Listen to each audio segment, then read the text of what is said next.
Strategi launching produk baru dan grand opening bisnis baru.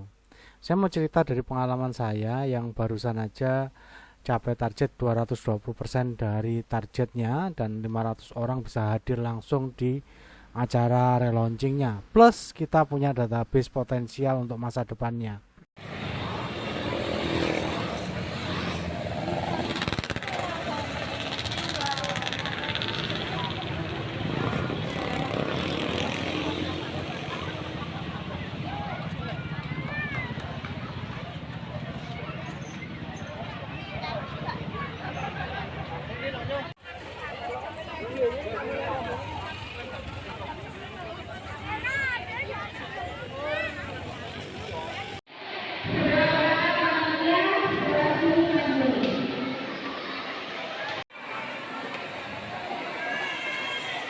Dan terhormat Bapak Kepala Dinas Pendidikan dan Kebudayaan dan Olahraga Kabupaten Magetan.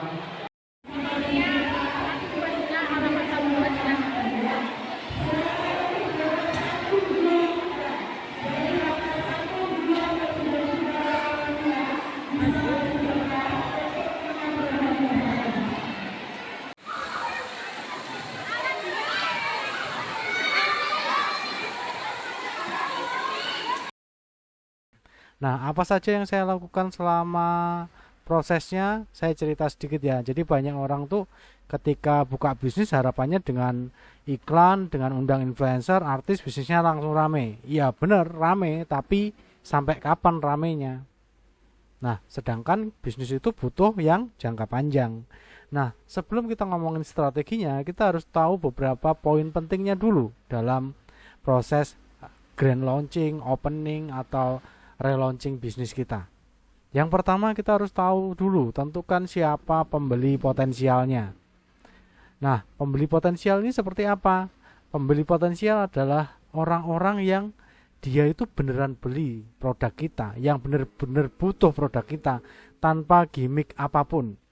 Nah, jadi kita harus perjelas dulu siapa mereka dan kebiasaan hidupnya sehari-hari itu apa aja. Mulai dari usianya, jenis kelaminnya, pekerjaannya, dia menyukai hal-hal tertentu apa, dan beberapa hal penting lainnya sesuai dengan jenis bisnis kita yang perlu kita ketahui dulu. Jadi ini penting banget untuk tahu siapa pembeli potensial kita, karena nggak semua orang jadi pembeli produk kita, kecuali produk kita itu produk-produk kebutuhan dasar. Misalnya minyak goreng, beras, itu semuanya produk-produk kebutuhan dasar. Cuma tidak bisa menggeneralisir semuanya sama karena ada kelas-kelasnya. Yang kedua, ketika kita sudah tahu siapa pembeli potensialnya, kita harus tahu dulu sebenarnya apa yang kita jual. Secara logika, kita harus tahu dulu yang dijual apa sih. Ini studi kasus dari kolam renang ini ya, wahana wisata kolam renang yang saya kelola ini. Yang pertama, kolam renang anak, dewasa, dan balita. Itulah sebenarnya yang kita jual secara logika. Yang kedua, taman bermain indoor dan outdoor. Yang ketiga, gedung pertemuan kapasitas besar. Yang keempat, lokasi wisata yang murah. Yang kelima, lokasi wisata yang mudah dijangkau karena letaknya memang di pinggir jalan raya provinsi. Jadi lebih mudah diakses daripada orang harus jauh-jauh naik ke gunung.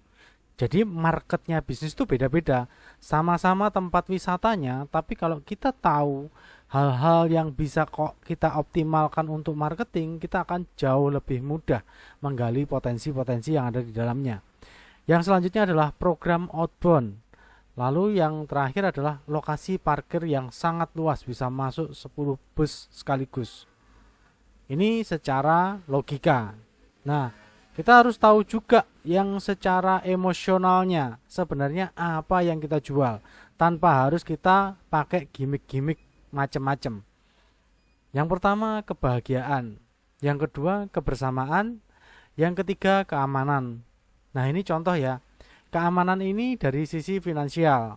Finansial si calon pembeli tadi, calon pembeli bisa dapat lokasi wisata yang murah, dia bisa berhemat secara finansialnya. Jadi kita membantu mereka mengamankan finansialnya mereka. Kemudian kita memberi keamanan ketika mereka di tempat wisata, yang biasanya mungkin di tempat lokasi wisata yang lain parkirnya hanya asal-asalan di pinggir jalan.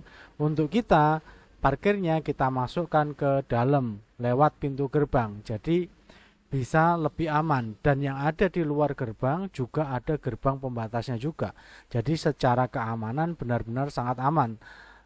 Tetap harus ada CCTV ya, tetap itu ya, standar-standar keamanan harus dipenuhi, tapi kita mendesain tempat parkir kita itu benar-benar membuat orang merasa aman.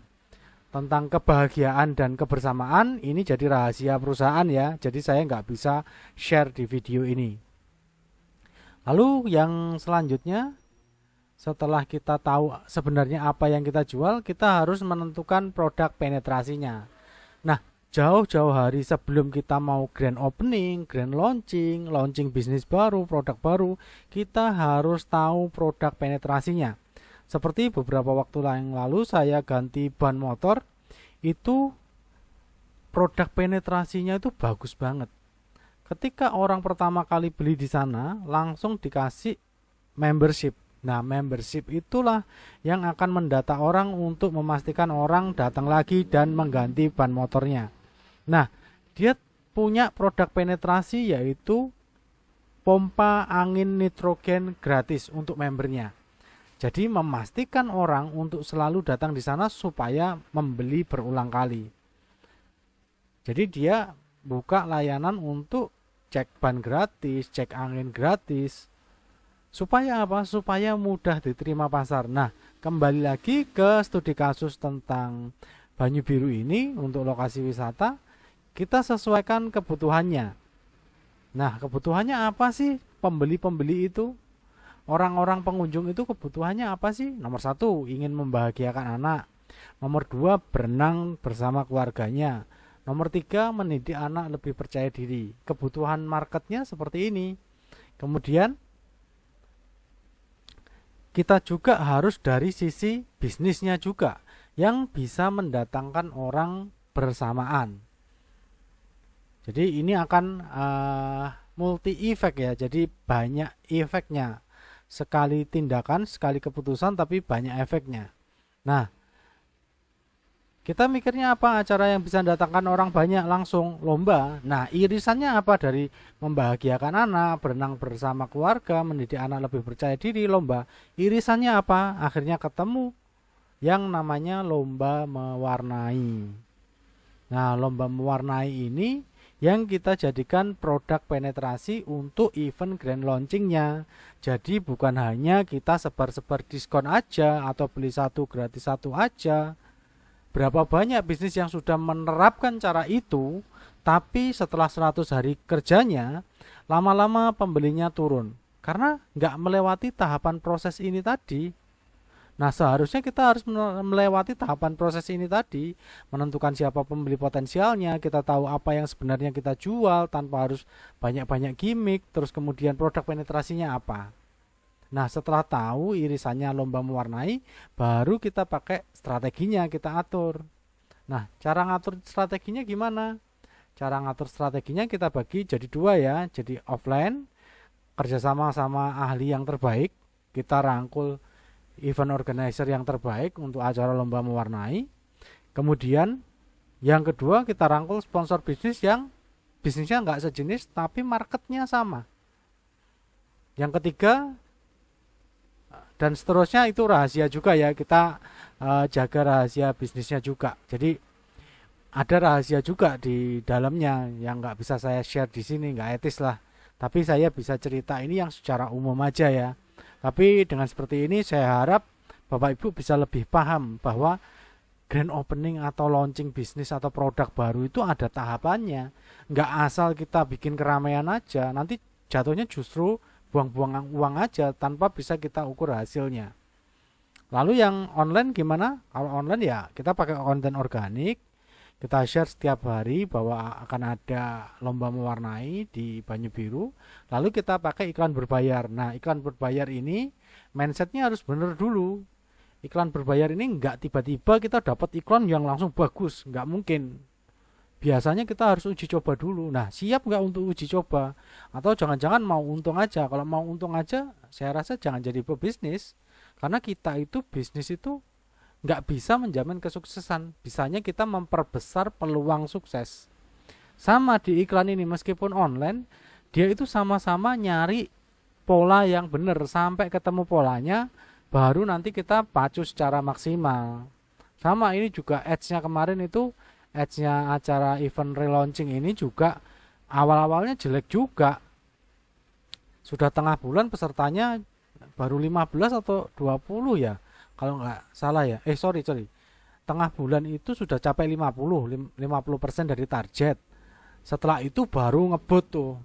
Tapi 10 hari pertama itu atau 5 hari pertama itu kita 10 hari pertama kayaknya itu cuma dapat peserta 15. Nah, kita tuh sudah siap-siap. Kita harus mikir otak kira-kira nanti pakai strategi apa. Misalkan sudah tengah bulan kok belum capek 50% targetnya kita.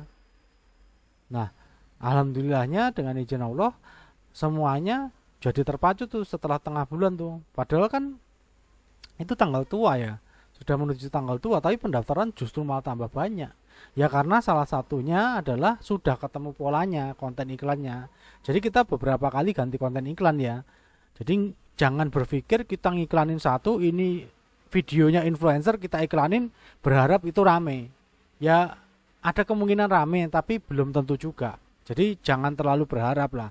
Kita harus mikirin gimana iklan itu jadi lebih menarik untuk bisnis kita.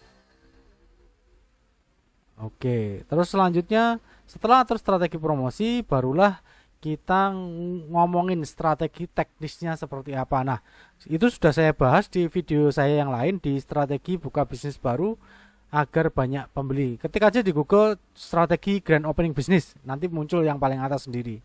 Nah, kalau Bapak Ibu pengen dibantu untuk membuat strategi grand launching, grand opening, atau reopening bisnis barunya, bisa kontak saya di nomor ini di 085649768468. Nanti Bapak Ibu bisa ngobrol dulu untuk ikut program saya yang konsultan bisnis dan marketingnya.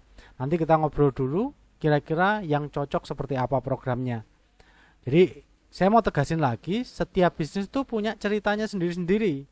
Sukses relaunching Banyu Biru ini buktinya bahwa kalau dengan pendekatan yang tepat, kita itu bisa sukses di event relaunchingnya. Plus ini plus ya. Plus kita punya database untuk masa depan bisnis kita. Jadi nggak cuma rame sebentar aja lalu nanti kita kebingungan lagi nyari market baru. Kita manfaatin orang-orang yang sudah datang ke relaunching bisnis kita ini, ke grand opening bisnis kita ini untuk modal kita di masa depan, mengembangkan target market potensialnya. Nah, gimana dengan bisnis Anda? Silahkan komen di kolom komentar.